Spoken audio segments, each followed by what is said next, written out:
빅데이터로 인터넷 수업 화제가 되고 있는 이슈 살펴보는 시간입니다. 이슈의 수다. 빅데이터를 읽어주는 남자죠. 김덕진 미래사회 IT연구소 소장 스튜디오에 나와 계십니다. 안녕하세요. 네, 안녕하세요. 반갑습니다. 김덕진입니다. 네, 한 주간의 이슈 어떻게 뽑으셨어요? 네, 이번 주 1위로 나온 분야는요. 스포츠 분야고요. 네. 키워드는 이강인입니다. 듣기만 활약이 대단하더라고요. 듣기만 해도 참 기분이 좋아지는 말인데 네. 스페인 현지가 들썩대고 있고요. 이 스페인에 있는 기사에 뭐 이렇게 나옵니다. 한국의 아이돌 이강인 마요르카의 혁명을 일으키다. 정말 뜨겁습니다. 네, 어느 수준이냐? 이제 최근에 24일에 이제 한국 시간 24일에 스페인 마요르카에 위치하고 있는 에스타디 마요르카 손 모익스에서 열린 이제 스페인 라리가 30라운드에서 이 마요르카가 이강인 선수의 활약으로 헤타페에게 3대1로 승리했거든요. 네. 이로써 이제 마요르카가 승점 40점 12위 고지에 오른 것인데 이게 왜 중요하냐면 지금 계속 강등권에서 싸움하고 있는데 네. 이 경기를 통해서 그래도 강등은 되지 않을 것으로 좀 예측되게 아주 중요한 경기를 이긴 거예요. 네. 근데 이게 최근에 이강인 선수의 흐름에서 아주 중요한 게 지난 경기, 그러니까 이번에 있었던 30라운드 전 29라운드에서 실제로 아주 맹활약을 했었거든요. 그래서인지 공격 포인트가 없었음에도 거의 만점에 가까운 평가를 받았습니다. 근데 이번에는 실제로 골도 넣었던 것이죠. 근데 그 골도 정말 드라마틱했었던 게 헤타페, 그러니까 상대방 팀이 선제 득점을 했어요. 네. 그 다음에 마요르카가 후반전 돌입 이후에 반격에 나섰는데 이강인 선수가 후반 11분에 세컨볼 찬스를 살려서 동점골을 기록을 했습니다. 네. 그 다음에 또 이제 후반 19분에 동료 수비수가 역전골을 넣었고요. 마지막 또 피날레를 장식하는 멋진 모습을 보여줬는데 정말 저도 이제 봤거든요, 경기를. 네. 끝나기 직전, 그러니까 우리가 말하는 인저리 타임까지 다 지나서 거의 마지막에 이제 정말 휘슬을 불 것 같은 상황에 갑자기 이강인 선수가 하프라인 아래에서부터 이제 스프린트를 시작을 합니다. 그래서 거의 한 70m 정도를 달린 다음에 그 안에서 1대1 찬스로 이제 원더골을 넣거든요. 그러니까 예전에 손흥민 선수가 독일전 때 했던 것처럼 비슷하네요. 네, 맞습니다. 네. 그래서 정말 그 후반에 끝나기 직전인데 네. 그때 그런 모습을 보니까 이제 사람들이 더 놀라웠었다 이렇게 보시면 될 것 같고요. 그리고 수십 명의 이제 동료로부터 이제 박수를 받게 됐는데 현재 반응이 엄청납니다. 예를 들면 이 언론 이제 워낙 이제 거기가 이제 축구를 좋아하시는 분들이 많아서 그런지 몰라도 네. 표현들이 대단해요. 후반전은 그의 손에 구원의 문이다. 뭐 마요르카의 구원자다. 심지어 이제 마요르카에서는 경기 끝나고 나서 이강인 선수 딱 그 이미지 하나 트위터에 올리면서 네. 딱 단어 하나 썼습니다. 킹이라고 썼어요. 킹. 네. 그 정도라고 보시면 될 것 같고요. 네. 근데 이게 왜 그러느냐? 우리 이강인 선수는 뭐 이제 KBS에서 했었던 이제 예능 프로그램이 슈토리에서 이제 나왔었잖아요. 네. 그래서 이제 많은 사람들에게 알려졌었는데 10대 시절에 이제 발렌시아로 넘어가면서 유스를 거쳤습니다. 그러다가 이제 2018년에 17살의 나이로 발렌시아 1군에 데뷔했는데 처음에는 기대만큼 경기에 많이 뛰지 못하고 포지션을 못 찾다가 2021년에 마요르카로 이적을 한 거예요. 네. 근데 이제 첫 시즌에는 주로 교체 멤버로 활약을 하다가 후반기에 점점 출전 시간을 늘리기 시작했고요. 그러다가 계속적으로 시간이 지나면서 이제 작년 2021-2022 시즌에서는 30경기에서 한 골 2도움을 기록했습니다. 근데 이번 시즌에 진짜 이제 월드컵도 지나면서 커리어 하이가 되고 있는 것이고요. 그래서 사상 최고의 시즌을 보내다 보니까 과연 이강인 선수가 또 어떻게 성장할 것인가, 또 이제 다음은 어디로 움직일 것인가에 대한 초미에 좀 집중이 되고 있다라고 볼 수 있는 것이죠. 아니, 축구 팬 입장에서는 이강인만 있느냐, 네. 김민재도 있다 이렇게 얘기할 것 같은데요. 그럼요, 맞습니다. 이번에 이제 또 김민재 선수의 팀인 나폴리 역시도 네. 연관 키워드에 아주 뜨겁게 나왔는데요. 또 이제 나폴리가 아주 중요합니다. 왜냐하면 김민재 선수가 이번에 가서요 계속적으로 안정적인 수비를 보여줘서인지 나폴리의 리그 우승이 정말 코앞으로 다가왔습니다. 근데 이게 왜 중요하냐? 나폴리가요 1989년에서 90년 시즌 그때 이후로 한 번도 우승을 못했어요. 네, 그때가 왜 우승을 했느냐? 디에고 마라도나, 네, 전설의 축구 선수죠. 이 선수가 이 나폴리에 있었습니다. 그때 이제 마지막으로 리그 우승을 차지하고 33년 동안 지금까지 우승을 못했어요. 그랬는데 이번에 여러 팀 여러 플레이들이 다 좋았지만 그 안에서 또 우리 김민재 선수가 같이 활약을 하면서 우승 직전이라고 보시면 될 것 같습니다. 그래서 실제로 이 나폴리가 얼마나 뜨거운 광란의 분위기냐면 또 이탈리아 이쪽이 또 이제 이쪽이 뭐 나폴리나 이쪽이 또 축구를 엄청 좋아하시잖아요. 네네. 그래서 이 부분에서 유벤투스 원정을 마치고 돌아오는 버스를 정말 무슨 호위하는 오토바이들이 있듯이 그 안에서 수십 대 오토바이가 선수들이 오는 버스를 둘러싸가지고 이렇게 응원해주는 이런 것들이 이제 쇼츠에 올라오기도 했었습니다.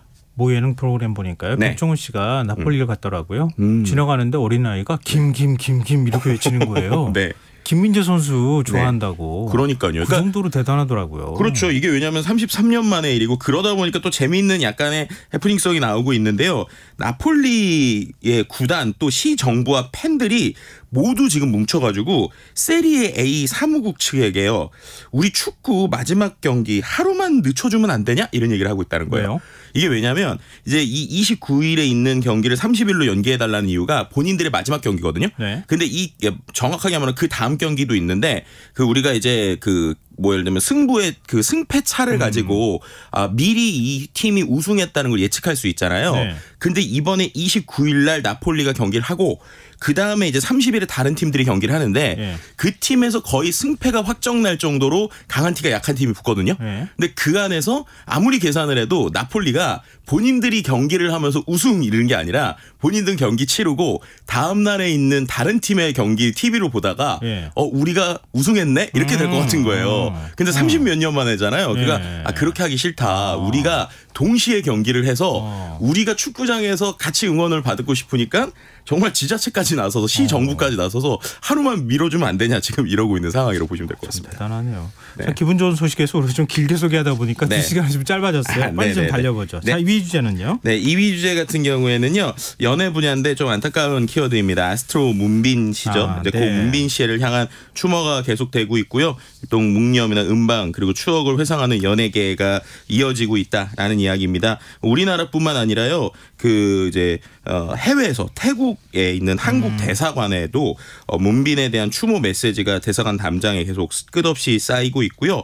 서로가 서로를 위로해주고도 있는데 아스트로 멤버인 이 고 문빈 씨의 팬들이 혹시나 이것 때문에 마음이 상할까봐 네. 이제 고 종현 씨죠 샤이니 멤버였던 그 팬들이 오히려 이제 찾아가서 위로를 건네고 있는 이런 모습들도 지금 나오고 있는 상황이라고 볼 수 있을 것 같습니다. 네, 3위 주제로 가볼까요? 네, 3위 주제는 정치 분야고요. 네. 여러 개의 키워드가 나왔는데요. 첫 번째 전세라는 키워드입니다. 네. 당정에서 전세 사기 피해자 취득세, 재산세 면제를 검토하고 있습니다. 근데 그 안에서 정부 대책이 나옴에도 전세 사기 피해자들은 좀 불안하다라고 생각하는데 네. 왜냐하면은 지금 여러 가지의 법안이 나오고는 있지만 보증금을 돌려받는 게 가장 효과적이지만 이건 정부에서 좀 어렵다라고 얘기를 하다 보니까 그럼 네. 우리는 어디까지 대책에 대해서 보호받을 수 있는 거냐라는 얘기가 나오고 있고요. 근데 온라인에서도 또 이것을 가지고 좀 뜨겁게 대립하고 있습니다. 그러니까 뭐 결론적으로 사기를 안 맞게 꼼꼼히 살펴봤어야 되는 거 아니냐, 아니면 제도가 안 좋은데 이거 고쳐야 되는 거 아니냐라고 하는 두 개가 좀 상충되게 이야기 나오고 있다라고 말씀드릴 수 있을 것 같습니다. 네. 또 뭐 두 번째는 탈당이라는 키워드고요. 네. 송영길 전 대표와 관련된 키워드라고 보시면 될 것 같고 세 번째는 방미입니다. 그래서 지금 대통령이 이제 미국에서의 있는 여러 가지 움직임들이 어떻게 이제 결론이 날지에 대한 관심들이 모여졌다라고 말씀드릴 수 있을 것 같습니다. 자, 그럼 4위 주제는요? 네, 4위 주제 같은 경우에는요. 문화 분야고요. 네. 첫 번째 키워드는 흥미롭게 운동장이라는 키워드가 나왔어요. 운동장요? 그래서 이게 왜 나왔나 봤더니 네. 다양한 지자체에 있는 운동장들에서 다 다양한 행사가 지금 몰리고 있어서 운동장이라는 키워드가 나왔더라고요. 예를 들면 뭐 잠실 종합운동장, 예. 또 뭐 인천에 있는 강화공설운동장, 뭐 아니면은 함안에 있는 뭐 함안공설운동장 등에서 다양한 이 행사 그리고 이제 콘서트 이런 것들이 나오다 보니까 네. 주말에 이런 나들이 한번 가보시면 좋지 않을까라는 생각이 들고요. 네. 또 이제 두 번째 키워드는 BTS. 이제 우리가 알고 있는 또 이 BTS가 또 이 키워드가 자주 나오는데 슈가 씨입니다.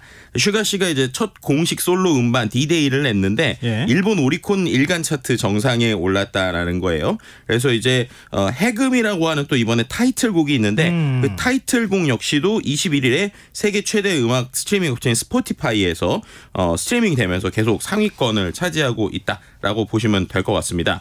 또 다른 키워드로 블랙핑크가 있는데요. 네. 블랙핑크가 지금 세계 투어를 돌고 있어요. 네. 근데 2달 투어만으로 수입을 1,000억 원 이상 올렸다고 합니다. 100억이 아니고 네, 1,000억이요? 1,000억입니다. 그래서 이게 지금까지 단일 투어로는 세계에서 가장 많은 투어 수입을 올린 걸그룹이 됐다라는 겁니다. 실제로 지금 우리가 블랙핑크의 인기가 미국에서도 상당히 뜨겁거든요. 그래서 네. 스파이스 걸스, 우리가 이제 예전에 전설의 또 그룹 중에 하나죠. 네. 2019년에 월드 투어 수입을 넘어서는 이러한 수치를 보여주고 있고요. 향후 이제 블랙핑크의 월드 투어 티켓 수입이 올해만 3,000억 원 이상 달할 것이다. 뭐 이런 얘기도 나오고 있는 상황입니다. 정말 어마어마하네요. 네, 맞습니다. 자, 마지막 5위 주제는요? 네, 5위 주제는 경제 분야고요. 키워드는 구리 전세 사기업자입니다. 공인중개사 300명을 거느린 구리의 전세 사기업자 악성 임대인 뉴스가 KBS에서 어제 단독 보도됐는데요. 네. 실제로 데이터들을 분석을 하다 보니까 비단 이런 일들이 한두 곳이 아니라는 것이죠. 그래서 경기도 구리시의 한 신축 오피스텔에서 있었던 일이었는데 결국 이것도 방식은 비슷했습니다. 그러니까는 신축 전세 보증금으로 분양 대금 치르는 동안에 네. 동시진행 수법으로 무자금 갭 투자한 것이라고 보시면 될 것 같고요. 네. 세입자 끌어들이기 위해서 공인중개사 대거 동원한 것으로 파악하고 있어서 이런 것들에 대해서 좀 구조적으로 이제 좀 처벌을 강하게 해야 되는 거 아니냐라고 하고 있고요. 실제로 경찰이 이 일당 20여 명을 지금 사기 혐의로 입건했고 중개업자 등을 상대로 수사를 확대하고 있다고 합니다. 아, 참 전세 사기 문제 어떻게 해결해야 될지 참 답답하고 그러네요. 네, 앞으로 좀 이런 일 좀 절대 없었으면 좋겠습니다. 네. 자, 이슈이수다 여기까지 하겠습니다. 지금까지 김덕진 미래사회 IT연구소 소장과 함께했습니다. 고맙습니다. 네, 감사합니다. KBS 라디오 김성환의 시사 1부 순서는 여기서 마무리하고요. 전 11시 정각 2부에 다시 찾아오겠습니다.